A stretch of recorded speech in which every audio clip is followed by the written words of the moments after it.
I'm Rachel Horgan. Join me each episode as I sit down with a guest co-host covering the latest business stories in the Seattle area. We'll read the news so you don't have to. This is The Weekly.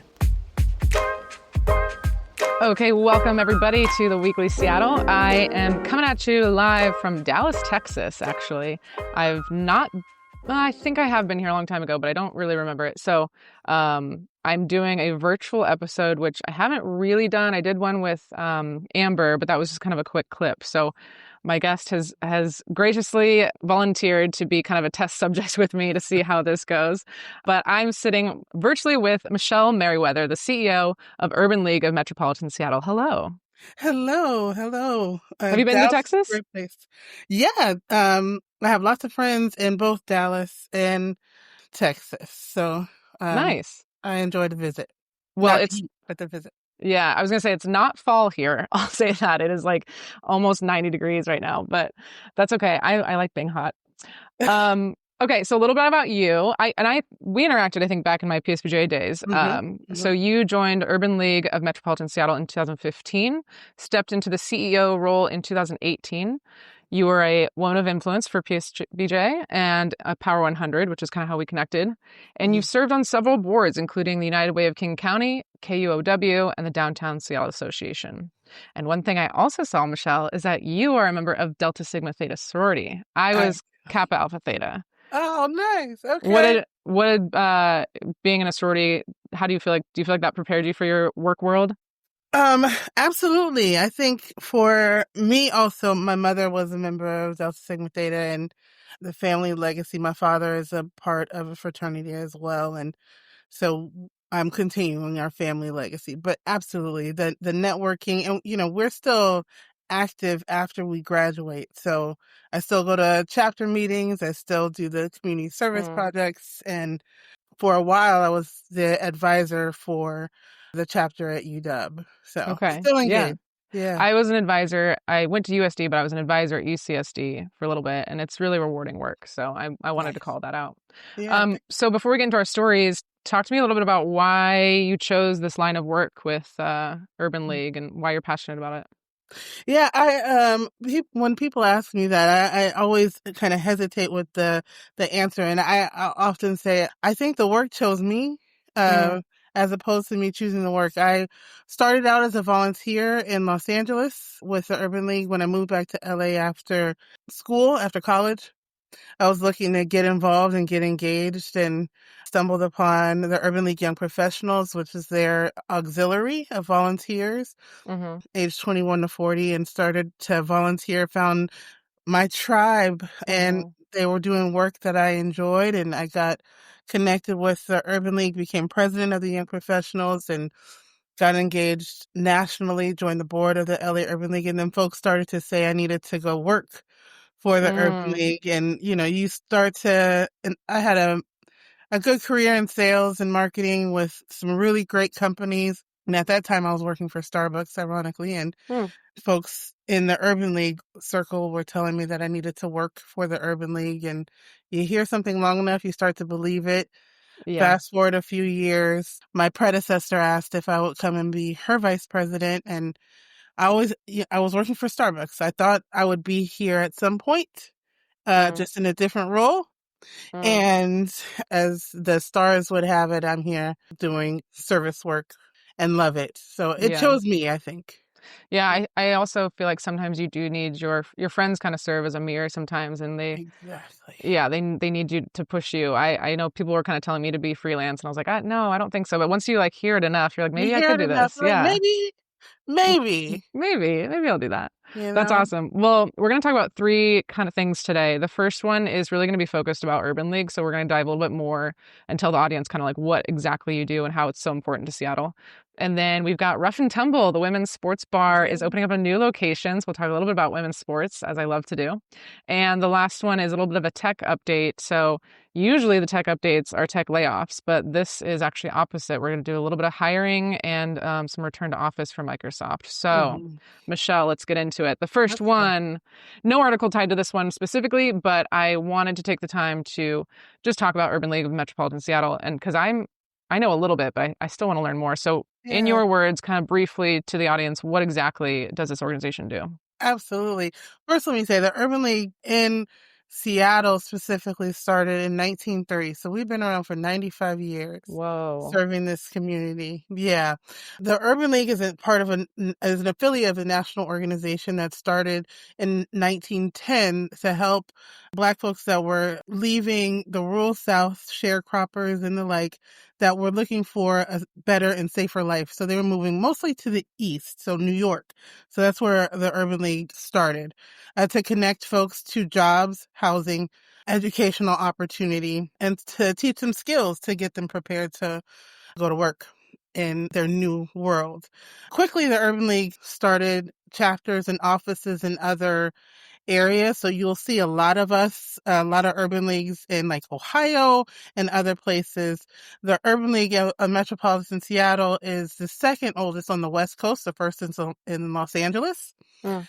I often say the railroad stopped here. So as folks were Pullman porters and working on the railroad and looking for opportunity, Boeing was here, UPS was here. So opportunity there was a lot of opportunity in the Pacific Northwest that were open to Black folks. And so families moved up here for work and for a better opportunity. And so several people got together, including one of the founders of Delta Sigma Theta, Mm. Bertha Campbell, and said, we need an Urban League office here. And so in 1930, we were born. We do that same work today.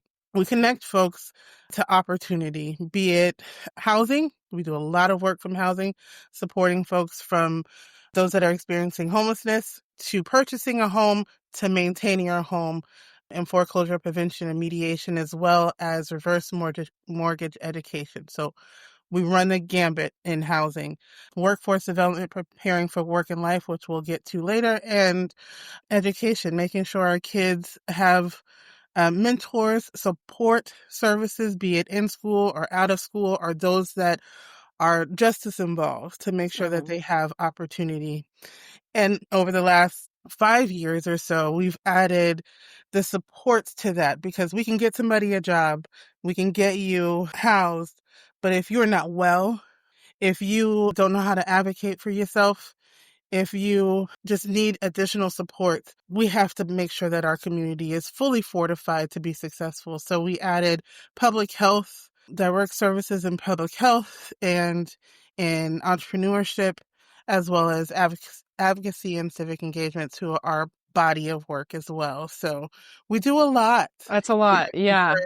our community, but it's all surrounding health, wellness, economic development, and I always add joy Oh. um, and community connection.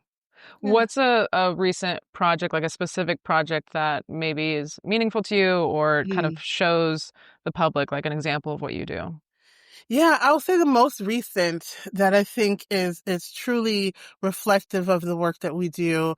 I'm sure your audience, have heard of the Community Reinvestment Fund that Washington State government. Just for a quick background, Washington State government created a task force that was taking a look at back in 2020, 2019, taking a look at equity in cannabis and put Hmm. together a task force to explore how people that were opening cannabis shops and making revenue off of it, how there can be more equity in that work.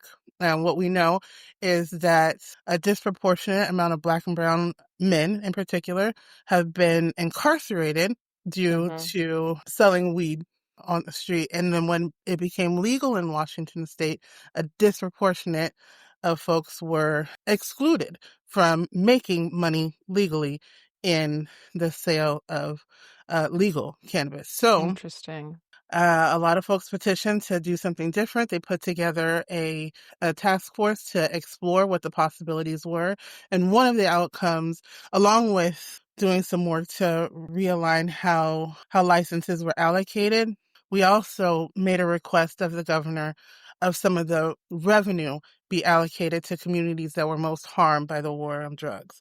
And Mm. Governor Inslee at the time said yes. He allocated $200 million Wow. to specifically communities that were harmed by the war on drugs, and another committee made recommendations on where that money should go. And so that money was specific to supporting young people, getting folks economic advantage to purchasing homes, starting or uplifting businesses, staying in your home, etc. So Mm, we received some funding to do some economic development, particularly in the areas of housing and entrepreneurship. So we were able to support over 60 families purchasing their home mm-hmm, in the region, as well as about 40, little over 40 small businesses get materials and supplies and resources to help grow their businesses, as well as several families prevent foreclosure,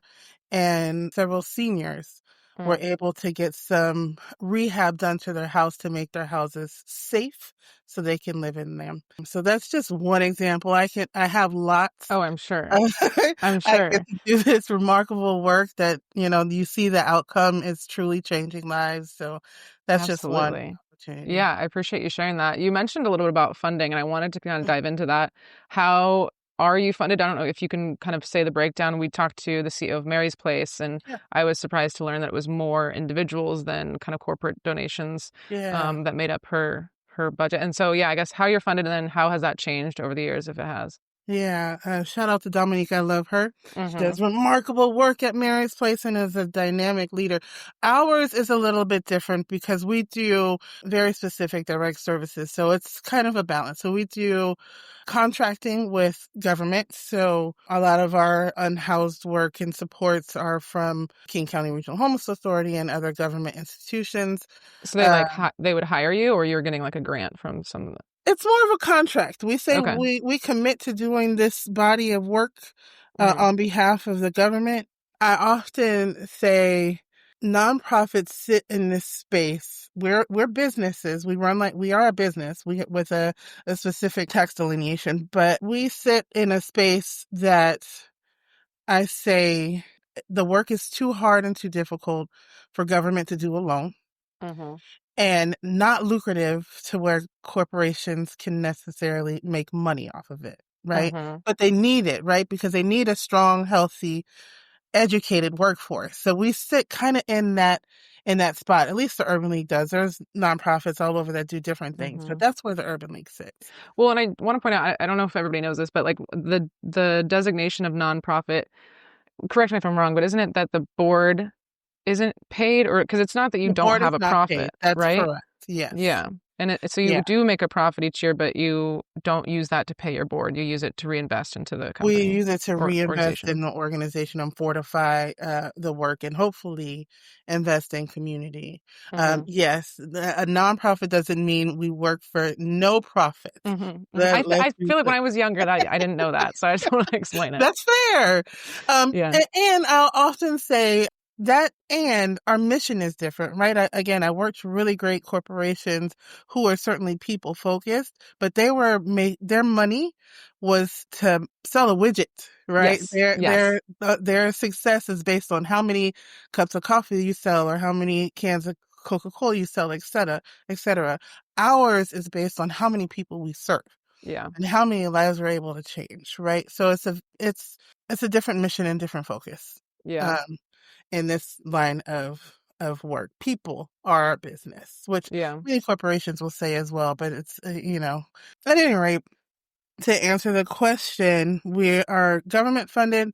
We have corporations that are partners with us, and then as we live in the great state of Washington and in Seattle, where there's a lot of family foundations and philanthropic people, so we also operate on Donations. gifts Yeah. of individuals and families and philanthropy Mm-hmm. to sustain. So we have, I think if I were to divide it, we probably are about 60% government, not federal government, by the way, Mm-hmm. local, and the rest are corporations, individuals, and family foundations.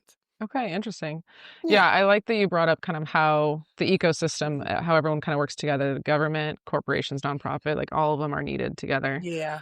What's like the biggest challenge that your organization is facing right now, whether that hmm be working with city council, the cost of living, getting some of those fundraising for donations? What's kind of the biggest challenge right now? You name it, we got it, right?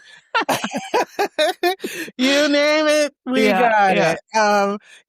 I will say we're living in a really interesting time where historically the Urban League has served African Americans, Black folks, underrepresented communities, which are not always Black, but poor people, people that are living in the margins, people that English may not be their first language. We are serving the some of the most marginalized people in our region. And right now, those are some of the most targeted people in our region by our federal government. And so that's Yeah. really hard. How do we protect people in the space that we're in? And how do we continue to do this work where using the words diversity, equity, inclusion are now a bad Well, word? I Thankfully, know. not necessarily in this region, but it's considered wrong or Hmm. against some rule, right? To say, yeah, I'm standing up for those that are most marginalized unapologetically. So that's one. There's certainly a challenge to that. In this work, we are limited by the resources that we have. So yes, we are always trying to Hmm. connect to and build our resources, our money, our balance sheets so that we can serve more people, especially right now. And the last thing is our work is never done. It never seemed like yes, we were able to get 60 wonderful people into homes, but why couldn't it have been 100? Right? Why Hmm. couldn't it have been 500? Because we're limited by our resources. So those are some of the biggest challenges, but Yeah, I saw this interview with AOC once, and somebody was asking like, how do you keep doing like politics when it's so hard every day, and like you're losing your battles, and how do you kind of keep doing that? And she said she looks at politics as sort of like religion, where you practice your religion every day, and so every it's just day. like you're doing the work every day, and yes, it could be Yeah. more, and there's always more to do, but you're going in every day to do it. Yeah, yeah. So I like that. If we can help one each and every day, we're going in the right direction, right? That's true. Yeah. One more question on this, and we'll move to our other article, which Yeah. is, I guess, do you get criticism for, I don't know, are there people being like, why can't you help all of us? Or like, is this organization needed anymore? I'm just thinking about like all the kind of the whatever. Do you Absolutely. get some of that? And how do you combat Yeah. that? What do you say Yeah. back to them? Yes, absolutely. We get criticism, not only on how do you serve more people, but how we serve people.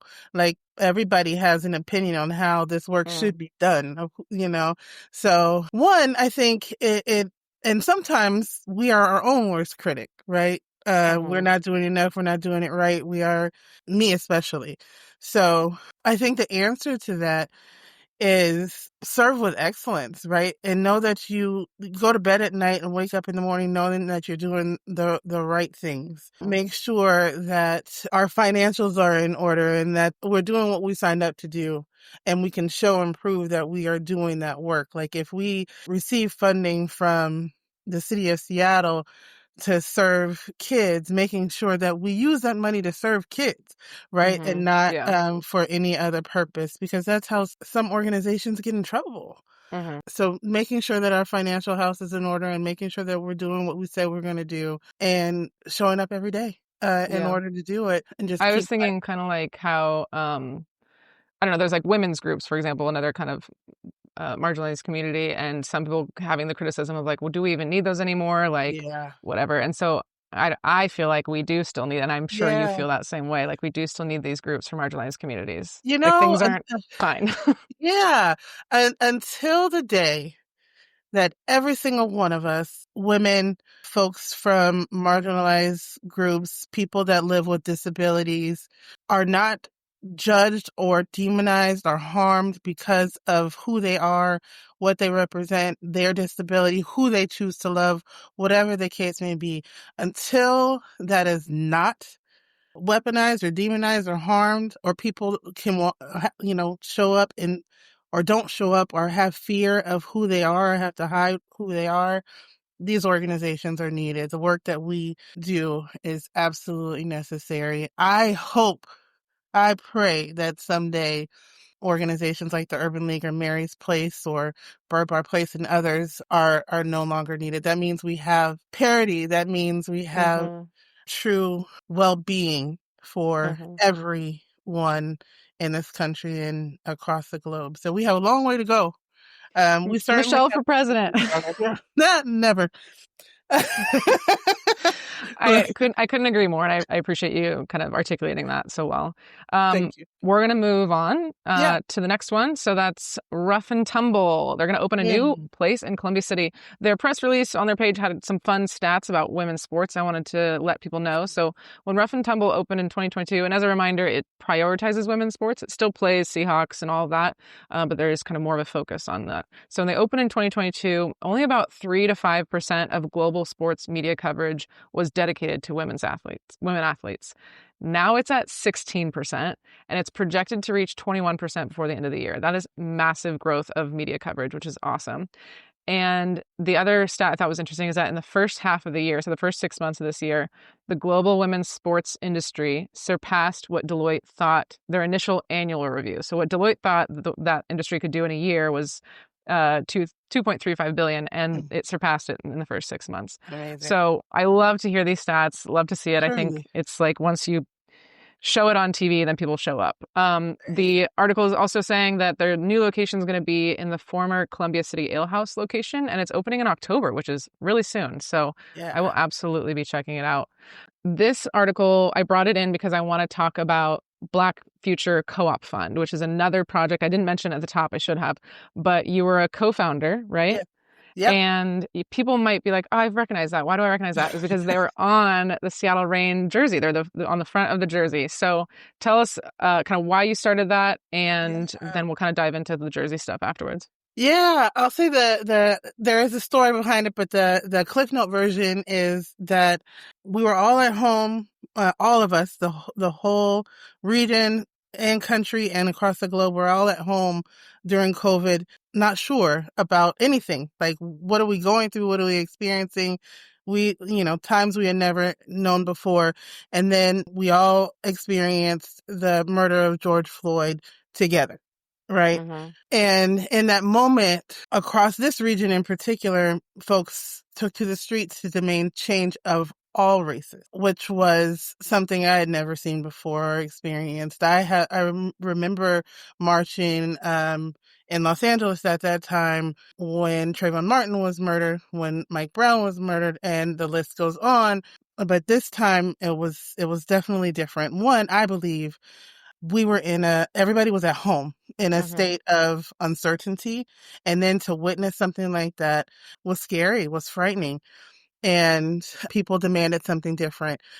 Where I sit now as a CEO of the Urban League and my colleagues who helped start the organization, Andrea Capane Sanderson, who at that time was leading Bird Bar Place, Angela Jones, who at that time was leading Washington Dem, and Swana Nobles, who at that time was leading the Tacoma Urban League and was running for Senate at that time. That's right. We came together and said, we want to do something different. We want to meet our friends and neighbors that were in the street. We said, we can't just be in the street. It mattered, but we had to do something from our purview, from where we sit, to meet them. So we went to philanthropy and said, we want $25 million for Black Washingtonians and a group of folks in philanthropy. And they said yes. And then the Black Future Co-op Fund was born. And literally, I'll say maybe 2 weeks later, we were participating in Amazon's benefit concert. Oh, And wow. then the players of the OL Reign reached out to us. And so that's how that partnership began. But yeah, it was really quick. It And was born what out does of it relationship. serve? What do they what does the co-op provide? Yeah, we are the first philanthropic fund in Washington State that focuses on unrestricted funding and support for Black Washingtonians. So we provide truly trust-based grants to nonprofits across Washington State that are doing great work in their respective communities. We serve all 36 counties of Washington, I think it's 36 counties of Washington State. And we took the time to identify and are still working on it, where work is being done in the beginning. And every year we do about roughly $1 million in grants to Wow. organizations that are doing great work. That's Yeah. very cool. Okay, so you Yeah. mentioned this connection with the rain. So the players Yeah. reached out to you, and one of my questions I was going to ask is how much does it cost to be a Yeah. sponsor on the jersey? Because I think that's pretty high. And tell me about that. Yeah. Yeah. So in that moment, lots of folks reached out to us, I will say, on how they can be supportive of this work and this cause. It was, and again, I can't overemphasize that enough.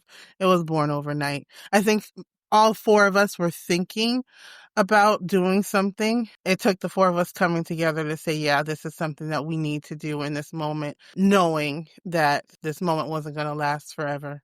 Mm-hmm. The players at OL Reign reached out and asked for a meeting with us because at that time they had several Black body players that were very interested in social justice and wanting to do something meaningful. They didn't know what yet, and it originally just started out as a partnership, like a relationship with them to maybe a grant. I can't really remember, but Mm-hmm. shortly thereafter, as all teams do, shopping around to see who was going to be on the front of their jersey that year. And instead of continuing to shop, the ownership at that time stepped in and said, we're going to do something different and put on display our intentional partnership with the Black Future Co-op Fund.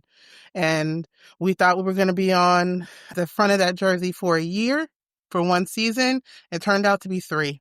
Wow. Oh, wow, that's cool. Four. Four. And they did it because they wanted to support that. That's so cool. They wanted to support the cause and show and demonstrate their partnership very publicly. Never been done before. It was truly special, and we absolutely love the rain. I will say all of the sports teams stepped up. The rain just stepped up in a particular way. So, go Storm. They made it to the Yeah. playoffs. That's Yay. right. That's right. They're in Yay. the playoffs. So then ultimately that relationship did end because we've covered it on the podcast before, but they're new ownership group. So the Sounders and the Rain are both owned by the same group. And so I assume that partnership had its end. Yeah, I mean, we thought it would only last for a year, and it lasted for four. Yeah. And so when they were no longer the Oil Reign and became the Seattle Reign under the new ownership, they had every right to go in a different direction. So while they still support us and are still partners, they chose to go in a different direction, and that is Yeah. well within their right. We still cheer and root for the Reign. We were certainly brokenhearted to see that representation go, Hmm. but the intention and the heart is still there. Yeah, absolutely. Okay. Well, we're going to move on to our last article here, which is we're going to go into the tech world here. So there's a new engineering hub opening in Seattle for the social platform X, which I still think is stupid. It should be called Twitter.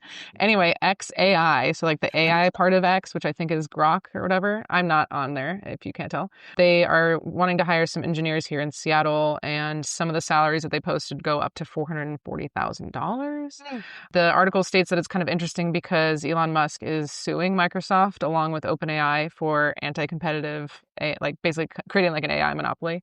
So they were saying that's interesting that he'd come to Seattle, but I'm also not that surprised because I think we've got a ton of, tech engineers here. It's a big hub for that anyway. mhm, The other piece of I'm kind of putting two articles together in this section. The other article is about Microsoft. So they are doing 3 days in the office requirement, return to office, and that's going to start in February.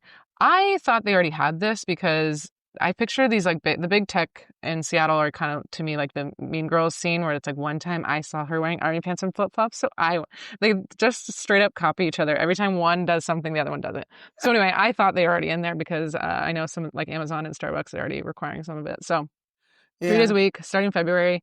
And then there was a interesting stat in there, which was that 51% of US remote capable employees, so I'm taking that as like jobs where you could possibly use your Mhm, computer at home, mhm, 51% were hybrid, 28% were fully remote, and 21% were fully on site. So mhm, it looks like most people are kind of doing hybrid mhm. and not a lot of fully remote. I know my friend's looking for a fully remote job right now. So okay, those are my tech updates. So I was going to ask you about kind of how employment, how Urban League kind of works with Mhm. employment, and specifically kind of how you get people jobs. Yeah, we do have I'll say a lot of things. So there's a lot of ways that we show up. I would say we do training. We have an infotech training class that prepares folks for jobs in tech and for other jobs through our workforce training. We're also an employer of about 150 people, so we are trained on the job too, because a lot of many of them are first time, employees. It's their first job, either out of college or out of incarceration or out of some other thing. We're their first stop. So yeah, we You do a do a lot lot. in the employment realm. How have you seen it change over the years? Because I know there's talk of like, do people should people even go to college anymore? It's so expensive. They Uh, don't like need it for the jobs. yeah, I know it's a lot harder. Like if I graduated now, I think I would have a much different time than when I did. So yeah. how have you seen those trends change? Yeah, I will say it's been a combination as far as I can see. Like, yes, you can go from high school and get a decent paying job. You can also go from high school to the trades and get a great paying job. When I was in school anyway, there was no option, right? Trades was no longer in school. It was either college or military, Mm, right? I think now what is clear is that our young people have choice and they hopefully are being exposed to all of their options, be it military, trades, going straight into some certification program to go into the tech world or go to college. I think right now it's about exposing kids and young people and folks who just need some guidance to what their options are. I think hmm college can be for anybody that wants it and can be accessible, especially here because we have so many opportunities for college to be free or low cost at our community colleges and the like. So I think right now, what we're learning is that there's options for Yeah. people. Um, Are you seeing more people request your services than ever before for employment, or has that kind of stayed the same? Stayed the same. Yeah. Yeah, it has stayed the same over the years. There certainly was a little bit of a dip during COVID when folks were all Sure. inside, but that has gone back Well, up. that's good to hear that it's not like crazy astronomical. No, No one has not jobs yet. right now. So I no, wouldn't yeah. mind if it was crazy astronomical. And we were able to serve folks, but I think it's still Yeah. pretty steady. Yeah. Yeah, yeah. Um, for those listening, we are going to do, I think is it next week? Yeah. I'm interviewing my old comm professor. So we're going to be talking a lot about college next week. Nice. Anyway, so my last one here is just kind of what does the future look like for Urban League and whether that's Urban League or your Black Future Fund co-op. Yeah. What's on the horizon? Yeah, I will say on the Black Future Co-op Fund side, our goal now is to raise 250 million, $1 million for every year. This country has been a country, and it was 246 million, $1 million for every year of chattel slavery in this country. We have tweaked it a little bit to equal $1 million for every year we have been a country, because next year this country will be 250 years old. Still a very young country. Mm, On the Urban League side, I'm very excited to say we are working really hard to soon launch our capital campaign to build our future and permanent home. We are scattered among several offices right now, but with the help of the city, county, Microsoft, lots of folks, we were able to acquire some land at 23rd and Rainier, and that'll mm. be the future home of the Urban League and 188 units of affordable housing. So that is really exciting and really scary at the same time. But that is what's on the horizon for us. And in the meantime, continuing to do the great work that we do. I think all the good things are a little bit scary, right? All the good things are a little scary. One Okay, step well, at a time. Michelle, we're going to close out with the last question I ask everybody, which is help us get some motivation. So when you don't feel like doing your job, I know this is very mission driven, but when you wake up and you're like, I just don't want to do it, what do you do? That's a fair question. Yeah, I am very fortunate to do work that I'm absolutely in love with, but it's still hard. Hmm Even though it's hard work. And there are days that I don't feel like doing anything. What I have learned through, I'll say, mentorship, support, and help of many other people is one, it's okay to pause, mm to sit in that I can't do anything in this moment, and be okay with that. That's your body and your mind, your heart telling you that you need to take a minute for yourself. So I do. I also, in that pause, spend time with people or doing things that bring me joy. My family, my little nephew who is now 7 months old, or just spending time by the water. Thank God we live in Seattle where there's a lot of it. Here, here. Beautiful water, Mm-hmm. and just watching boats, waves, whatever, just appreciating the pause. And I think I am also, you mentioned earlier that you like warm weather. I'm also a warm weather girl, born and raised in sunny Southern California. So heat and sunshine fill me up and bring me energy and joy. So I try to find places where I can do that. Here during the summer, I don't want to go anywhere, but if I have to, I go back to Southern California for a moment and just sit in my mom's backyard. So true. What part of Southern California? In Moore Park, Ventura County. Oh, okay. I went to school in San Diego, so Oh, I'll be nice. heading down there. Yeah.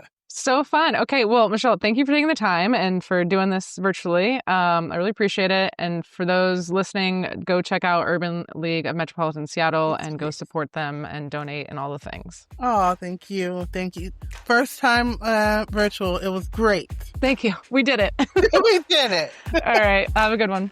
You do the same. This has been The Weekly with production assistance from Nick Patry. If you liked what you heard, rate us and write a review on Apple Podcast or Spotify. We love listener feedback, so if you have any story suggestions, comments, or complaints, email us at info@theweeklyseattle.com. Make sure to check back next Sunday for the latest local business news. We'll see you next time.